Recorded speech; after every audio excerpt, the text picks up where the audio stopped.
Have you ever wondered how one man managed to build an ark large enough to house every species of animal?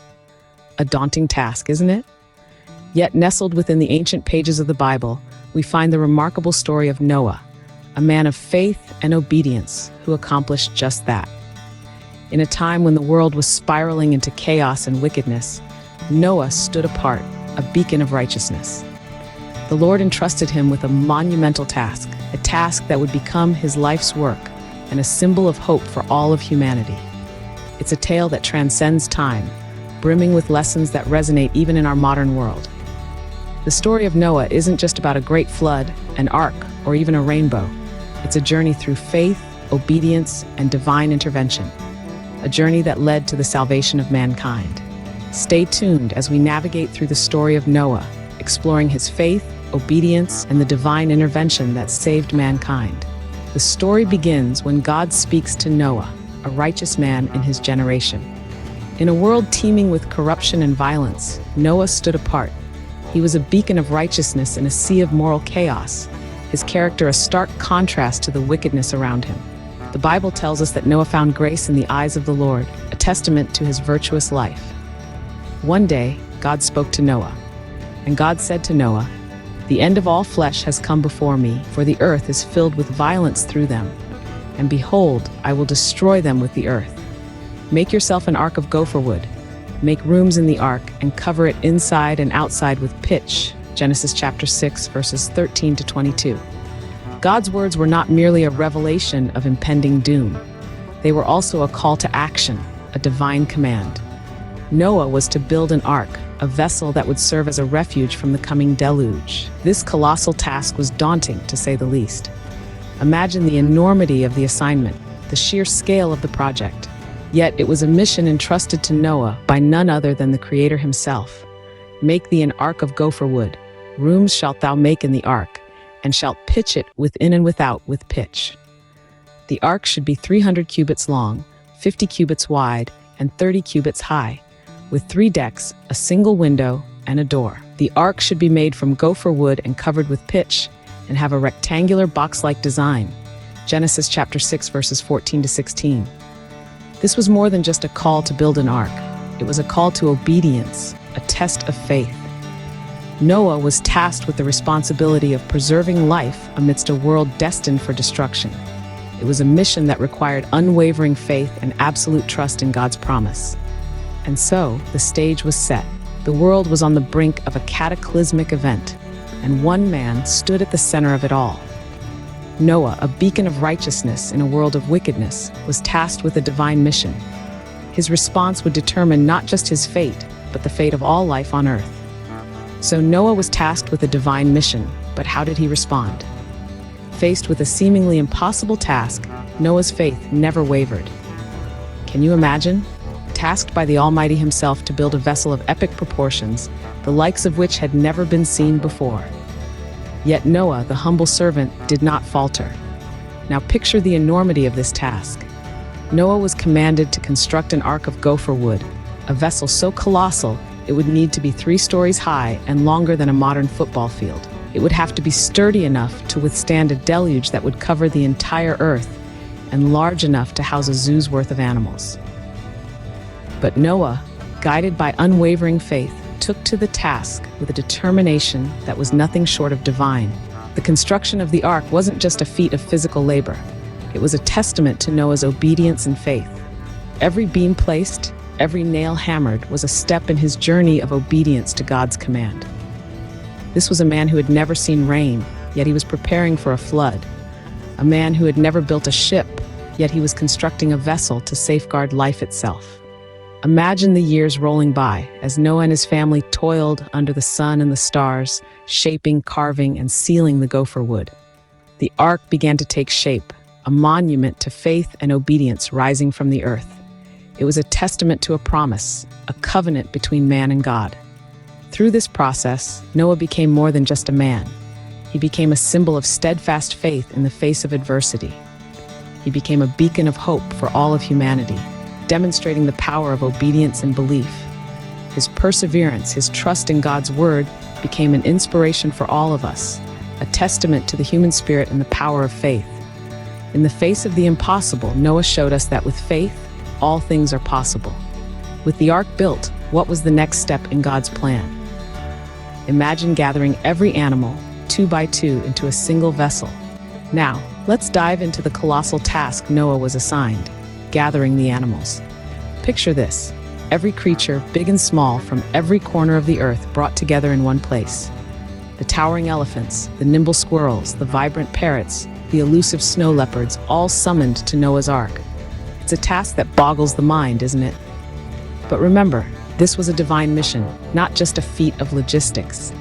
And Noah, with his unwavering faith, was up to the task. He didn't question the enormity of the job. He didn't waver in the face of what, to others, might seem impossible.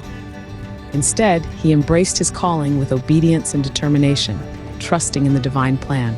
Genesis chapter 7, verses 1 to 5, narrate this monumental gathering.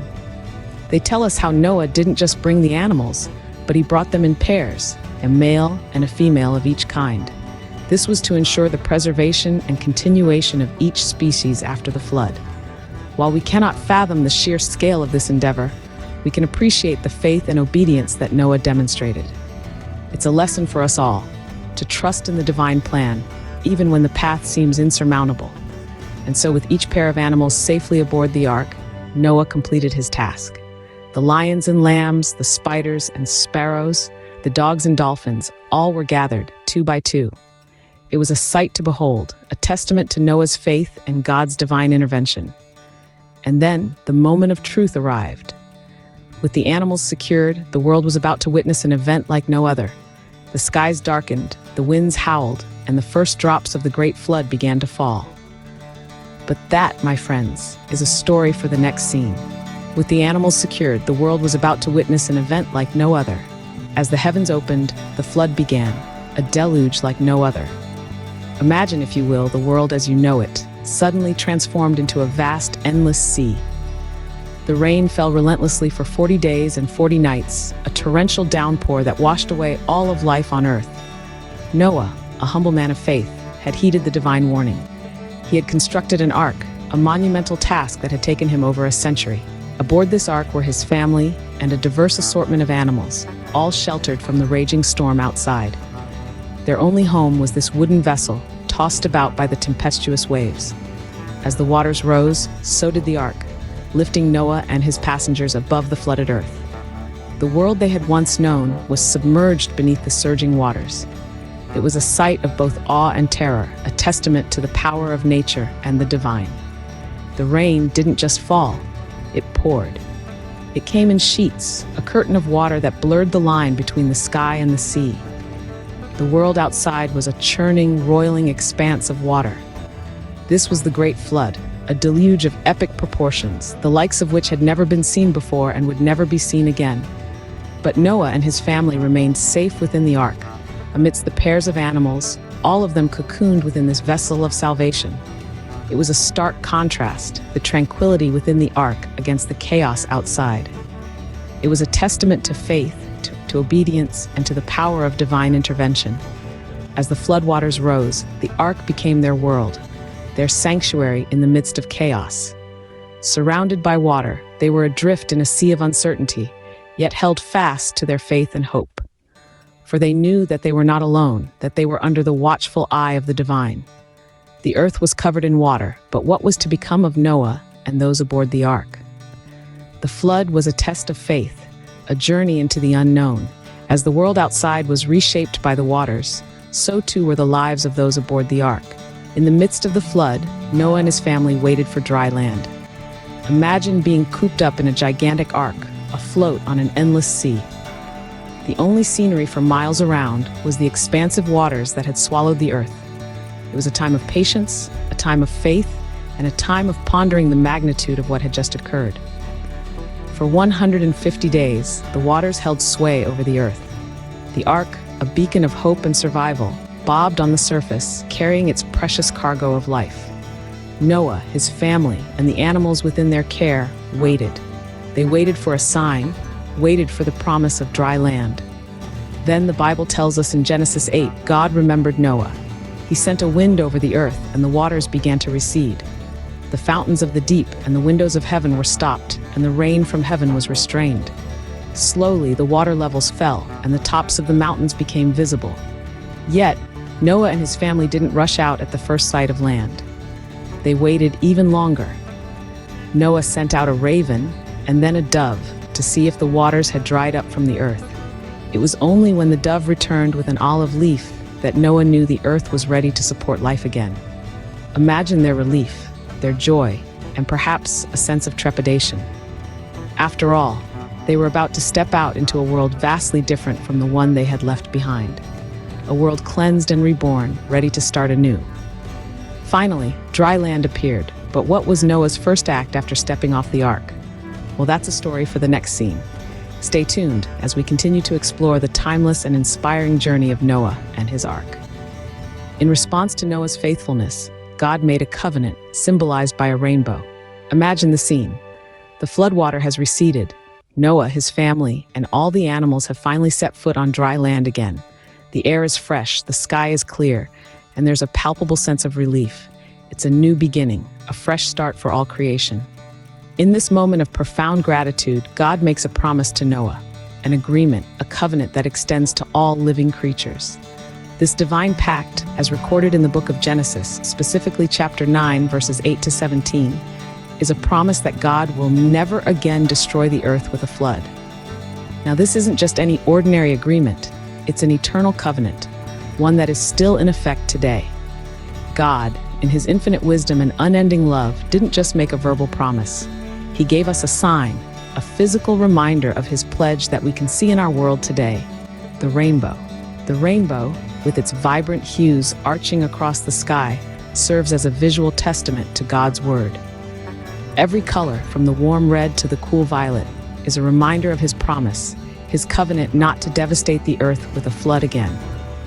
The rainbow is a symbol of hope, a sign of God's mercy and his steadfast commitment to his creation. So the next time you see a rainbow, remember the story of Noah. Remember the faithfulness that led to the building of the ark, the patience during the flood, the hope while waiting for dry land, and the covenant that followed. Remember that the rainbow is more than just a beautiful phenomenon. It's a divine assurance, a promise from God himself. It's a reminder of God's eternal love and his covenant with us, which is as enduring and colorful as the rainbow itself. This marked the end of an incredible journey, one that still has much to teach us today. The story of Noah, more than a tale of survival, is a story of faith, obedience, and divine intervention. It's one that has echoed through the ages, its lessons as relevant today as they were thousands of years ago. First and foremost, Noah's story is a testament to the power of faith. When instructed to build an ark in the absence of rain, Noah didn't question or hesitate. He trusted in the divine wisdom, even when it seemed nonsensical to others. His faith was steadfast and unyielding. In our own lives, we too are often called to trust in a greater plan, even when the path is unclear. Like Noah, we must hold firm in our faith, even when faced with doubt or ridicule. The second lesson from Noah's story is about obedience. Noah followed God's instructions to the letter, from the building of the ark to the gathering of the animals. His obedience wasn't conditional or selective. It was complete and total. This teaches us the importance of obedience in our own lives, not just to divine commands, but to our own moral compass. When we know what's right, we must act on it, regardless of the challenges or obstacles we may face. Finally, Noah's story reminds us of the divine intervention in our lives. The flood, while destructive, was also a means of purification, a fresh start for the world. The rainbow that followed was a covenant of God's promise to never again destroy the earth by flood. This teaches us that even in the midst of chaos and destruction, there's always a promise of renewal and hope. We just need to hold on and trust in the divine plan. In the face of overwhelming challenges, Noah's unwavering faith and obedience remind us of the power of trust in divine wisdom. His story, far from being a distant myth, is a guide for us all, a beacon of light in the stormy seas of life.